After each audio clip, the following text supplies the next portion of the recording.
Assalamualaikum warahmatullahi wabarakatuh. Perkenalkan, nama saya Muhammad Syarifuddin, kelas 11 TSM 3, nomor absen 14. Pada kesempatan kali ini saya akan memberikan dan mempresentasikan tentang apa saja yang saya pelajari selama kegiatan PKL atau praktek kerja lapangan di bengkel Bapak Agus selama 2 bulan. Sebelum memulai presentasi ini, alangkah baiknya menyampaikan puja dan puji syukur saya panjatkan kehadirat Allah SWT atas rahmat dan karunia-Nya sehingga kegiatan praktek kerja lapangan ini dapat diselesaikan dengan baik. Kegiatan PKL ini tentunya melalui proses bimbingan dan pengarahan dari pembimbing sejak sebelum pelaksanaan PKL sampai selesai. Oleh karena itu, pada kesempatan ini saya menyampaikan ucapan terima kasih yang setulus-tulusnya kepada Ibu Tuti Evawati SPDI SPD selaku Kepala SMK N1 Karadadap, dan yang kedua Bapak Doni Kurniawan SPD selaku Ketua Konsentrasi Keahlian, dan yang ketiga yaitu Pak Adi Pranomo SPD selaku Pembimbing PKL, dan yang terakhir pemimpin bengkel Mas Agus selaku pembimbing PKL.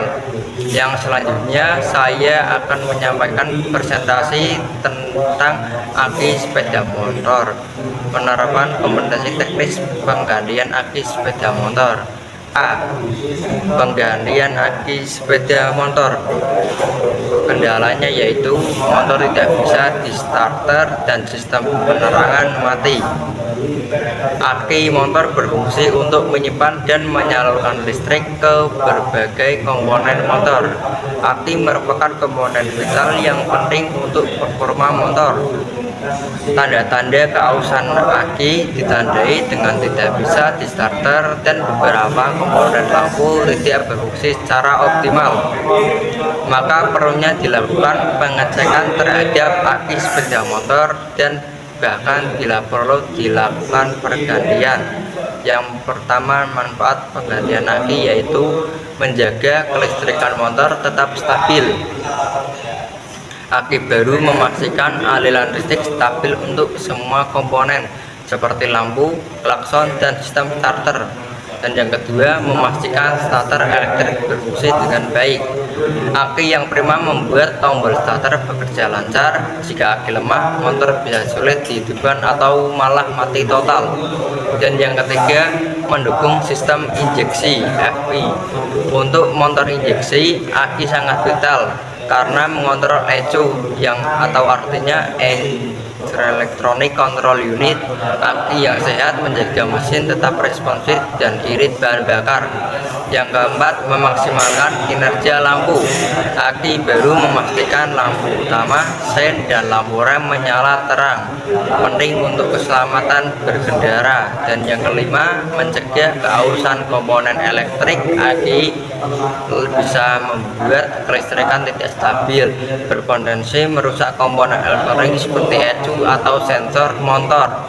Dan yang keenam, menghindari mogok atau mati mendadak.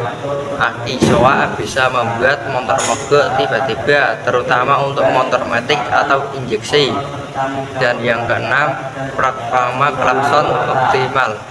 Klakson yang keras dan jelas membantu komunikasi saat berkendara, terutama di jalan ramai.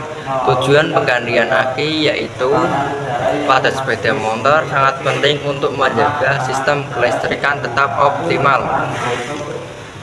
Alat dan bahan yang digunakan untuk penggantian aki yaitu obeng plus dan multitester. Langkah pengerjaannya yaitu yang pertama, buka penutup aki sepeda motor menggunakan obeng plus. Lepas mur dan baut aki menggunakan obeng plus. Keluarkan aki lama, masukkan aki baru, pasang dan kencangkan mur dan baut aki dengan obeng plus. Lalu cek dengan multitester untuk mengukur tegangan aki yang standarnya 12 volt. Pasang kembali tutup aki dan kencangkan menggunakan obeng plus. Hasil setelah penggantian aki yaitu semua komponen kelistrikan pada motor sudah kembali normal, termasuk juga starter motor. Dan job yang sering saya lakukan di bengkel Pak Agus yang kedua yaitu mengganti oli sepeda motor. Kendalanya yaitu oli sepeda motor mau diganti dengan yang baru. Pengertian dari oli sepeda motor adalah cairan pelumas yang berfungsi untuk melindungi, melumasi, dan menjaga kinerja mesin agar tetap optimal. Oli memiliki peran penting dalam mencegah keausan komponen mesin akibat gesekan, menjaga suhu mesin tetap stabil, serta membersihkan kotoran dan residu hasil pembakaran. Minimal ganti oli setiap 2000 sampai 4000 km atau sekitar 2 sampai 3 bulan sekali, tergantung seberapa kita berkendara. Kalau motor jarang dipakai, tetap ganti oli minimal 6 bulan sekali agar kualitas oli tidak memburuk. Manfaat dari penggantian oli yaitu yang pertama, melumasi komponen mesin yang berfungsi sebagai pelumas untuk mengurangi gesekan antara komponen-komponen mesin, mencegah keausan, dan menjaga kelancaran kerja mesin. Dan yang kedua, mendinginkan mesin. Oli membantu menyerap panas dari komponen mesin, menjaga suhu tetap stabil, dan mencegah mesin cepat overheat. Dan yang ketiga, membersihkan kotoran dan endapan. Oli juga mengangkat kotoran, serbuk, logam, dan sisa pembakaran dari mesin. Penggantian oli mencegah kotoran ini mengendap dan merusak mesin. Dan yang keempat, meningkatkan performa mesin. Oli yang bersih dan segar memastikan mesin bekerja lebih efisien, akselerasi dan tarikan lebih terasa enteng. Dan yang kelima, mencegah karat dan korosi. Oli melapisi komponen logam dan mesin, melindunginya dari kelembapan dan mencegah karat. Dan yang terakhir, memperpanjang umur mesin dengan perawatan rutin, penggantian oli, mencegah kerusakan dini pada mesin, dan memperpanjang usia pemakai motor. Tujuan dari penggantian oli yaitu menjaga kinerja dan umur panjang mesin. Alat yang dan bahan bukan untuk mengganti oli sepeda motor yaitu kunci sok ukuran 12 mm untuk motor matic dan untuk motor BB 17 mm, dan siapkan wadah oli bekas, tang, dan corong. Langkah kerjanya yaitu buka baut oli yang berada di bawah motor menggunakan kunci sok dan garan sok. Lalu buka juga tutup oli menggunakan tang. Setelah oli bekas sudah keluar sepenuhnya, lalu semprot menggunakan kompresor, dan lalu baut oli dikasih TBA dan dipasang kembali. Masukkan oli baru menggunakan corong, lalu tutup kembali tutup oli menggunakan tang. Dan hasil yang setelah penggantian oli sudah cukup habis, jadi perlu diganti dengan yang baru agar sistem pelumasan berjalan dengan seperti dan lancar saat adanya gesekan antara komponen lainnya. Dan job yang sering saya lakukan yang ketiga adalah penyetelan rem tromol. Kendalanya yaitu sistem pengereman kurang bekerja dengan baik. Penyetelan rem tromol pada sepeda motor adalah untuk memastikan kinerja rem tetap optimal dan aman saat menggunakan, serta untuk mengembalikan jarak main rem seiring waktu. Kampas rem akan aus, membuat jarak main luas atau pedal rem jadi lebih panjang. Penyetelan rem tromol bertujuan mengurangi jarak ini agar pengereman lebih responsif. Manfaat dari penyetelan rem tromol yaitu yang pertama, meningkatkan kinerja pengereman. Penyetelan memastikan kawas rem dan tromol memiliki jarak optimal sehingga pengereman jadi lebih responsif dan efektif. Dan yang kedua yaitu mencegah rem blong. Jika rem terlalu longgar, daya cengkeramannya lemah. Penyetelan ini membantu menjaga tekanan yang cukup agar rem tidak kehilangan fungsinya. Dan yang ketiga yaitu mengurangi kausan tidak merata. Rem yang tipis tidak disetel dengan baik bisa membuat kampas rem aus secara tidak merata. Penyetelan membantu memperpanjang umur kampas dan tromol. Dan yang keempat yaitu menghindari rem mengunci. Jika rem terlalu kencang, roda bisa terkunci tiba-tiba. Penyetelan membantu menjaga keseimbangan antara cengkeraman dan keluasan roda.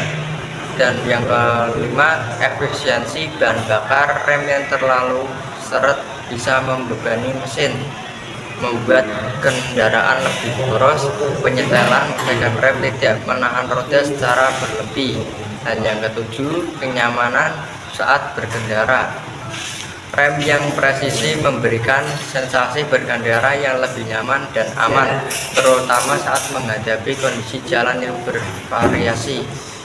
Tujuan dari penyetelan rem ini yaitu rem tromol adalah untuk memastikan sistem pengereman bekerja secara optimal dan aman.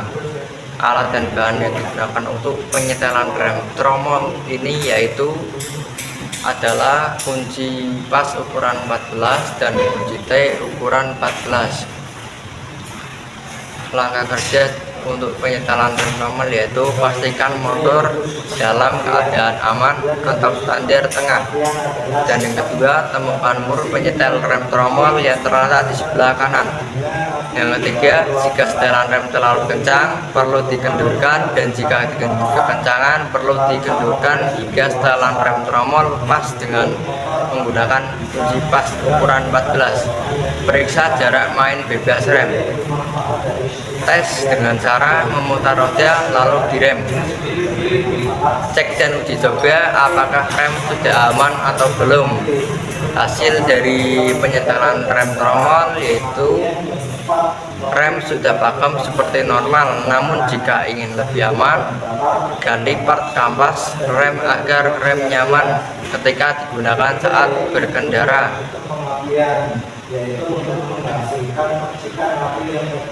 Berikut adalah lampiran-lampiran foto atau yang saya lakukan praktek kerja lapangan yang berada di bengkel Pak Agus. Optimal sehingga mesin dapat bekerja dengan efisien, bertenaga dan hemat. Sebelum mengakhiri presentasi ini, saya ingin menyampaikan bahwa pengalaman PKL ini sangat berharga bagi saya yang telah mendapatkan banyak ilmu, keterampilan, dan wawasan baru yang akan sangat berguna di masa depan. Saya mengucapkan terima kasih yang sebesar-besarnya kepada pihak pimpinan bengkel, pembimbing bengkel, guru, serta semua pihak yang telah membimbing dan mendukung kami selama PKL ini. Tentu dalam pelaksanaan PKL maupun dalam presentasi ini ada kekurangan dan kesalahan yang saya lakukan, baik yang disengaja maupun tidak. Untuk itu kami mohon maaf, saya mohon maaf yang sebesar-besarnya. Demikian presentasi yang saya mengenai hasil PKL ini. Semoga apa yang saya sampaikan bermanfaat. Terima kasih atas perhatian dan kesempatan yang diberikan. Wabillahi taufiq wal hidayah. Wassalamualaikum warahmatullahi wabarakatuh.